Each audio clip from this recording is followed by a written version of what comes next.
Hello guys, আসসালামু আলাইকুম। Welcome back to my channel. আমি রানিস ব্লগ চ্যানেলে তোমাদের সবাইকে স্বাগত জানাই। আশা করি সকলে ভালো আছো। আলহামদুলিল্লাহ, আমিও ভালো আছি। আজকে চলে এলাম ছোট্ট একটি ভিডিও নিয়ে তোমাদের সামনে। আশা করি ভালো লাগবে। তো চলো, আজকে আমি সয়াবিনের রেসিপি তোমাদের সাথে শেয়ার করতে চলেছি। তো তার জন্য দুটো ফরচুনের সয়াবিনের প্যাকেট নিয়েছি আমি, আর 15 থেকে 20 মিনিট আগে আমি সয়াবিনটাকে ভিজাতে দিয়েছিলাম। তো এইভাবে ভিজে যাওয়ার পর দেখতে পাচ্ছ আমি এইভাবে সয়াবিনটাকে চেপে চেপে পানি থেকে তুলে নিচ্ছি আর একটা পাত্রে নিয়ে আবারও পানি দিয়েছি। এইভাবে কিন্তু 2 থেকে 3 বার আমি ধুয়ে নেব, কারণ এইভাবে যদি পরিষ্কার করে না ধোয়া হয় না, অনেক সময় বালি ভাব থেকে যায়। তো চেপে চেপে এইভাবে ধুয়ে নেওয়ার পর আমি কড়াইতে তেল গরম করতে দিয়েছি আর এখানে মশলাটা রেডি করব। তার জন্য দেখো এখানে আদা, রসুন, পেঁয়াজ, টমেটো, কাঁচা লঙ্কা সব কিছু আমি মিক্সারে বাটবো। তারপরে একটু গোটা জিরে আর একটা এলাচ দিয়ে আমি মিক্সারে এটাকে পেস্ট বানিয়ে নিচ্ছি। তারপরে তেলটা গরম হয়ে যাওয়ার পরে দেখো সয়াবিনটাকে আমি ভেজে নেব। তো সয়াবিনটা তেলের মধ্যে দিয়ে দিলাম, দেওয়ার পর পরিমাণ মতো লবণ আর একটু হলুদ গুঁড়ো দিয়ে আমি এটাকে ভেজে নিচ্ছি। তো লাইট ব্রাউন করে আমি সয়াবিনগুলোকেও ভেজে নিয়ে তুলে নিলাম। তারপরে সেম প্রসেসে আলুগুলোকেও ভেজে নেব।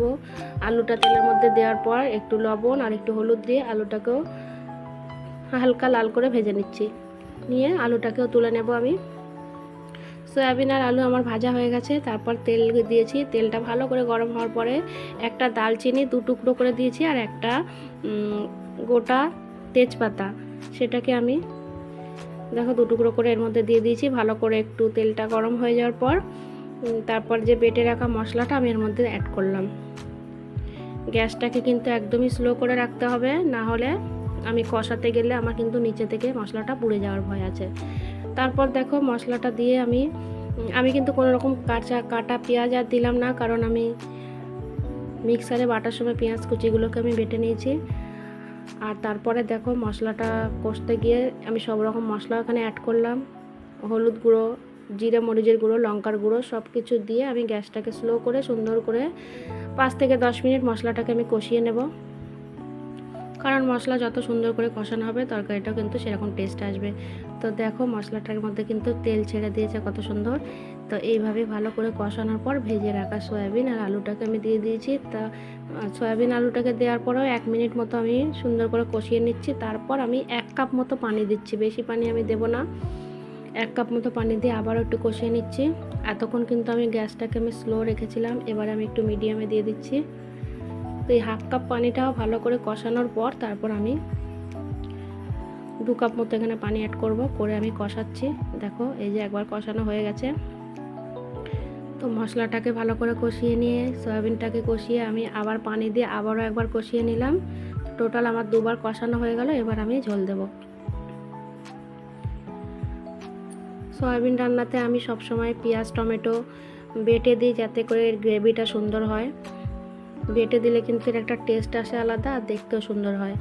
এরপর দেখো আমার কষানো কমপ্লিট, এবার আমি ঝোল দিয়ে দিচ্ছি।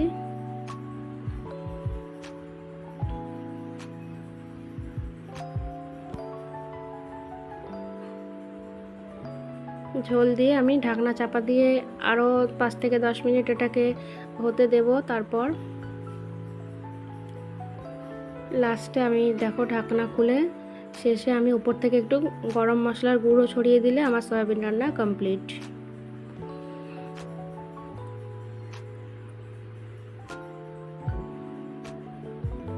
এবার আমি গরম মশলার গুঁড়োটা দিয়ে আমি গ্যাসটা বন্ধ করে দেবো। দিয়ে কিছুক্ষণ ঢাকনা চাপা দিয়ে রাখার পর তারপরে দেখো আমি একটা পাত্রের মধ্যে এই যে ঢালছি। তো দেখতেই পাচ্ছ কত সুন্দর হয়েছে, কালারটা কি সুন্দর এসছে। সত্যি দেখতে যতটা সুন্দর হয়েছে খেতেও কিন্তু অসাধারণ হয়েছে। তোমরা চাইলে বাড়িতে ট্রাই করতে পারো। আর আমার ভিডিওটি জানি না তোমাদের কেমন লাগবে, যদি ভালো লেগে থাকে তাহলে একটা লাইক শেয়ার কমেন্ট অবশ্যই করবেন। আর যারা আমার চ্যানেলে নতুন তারা আমার চ্যানেলটি সাবস্ক্রাইব করে আমার পাশে থাকবে। তো আশা করি ভিডিওটি ভালো লেগেছে, যদি ভালো লেগে থাকে অবশ্যই কমেন্ট করে জানিও। তো চলো, সয়াবিনের রেসিপি আমার রেডি। আমি যতক্ষণ খেতে থাকছি তোমরা আমাকে কমেন্টে জানাও তোমাদের কেমন লাগলো। সবাই ভালো থেকো, সুস্থ থেকো, টাটা।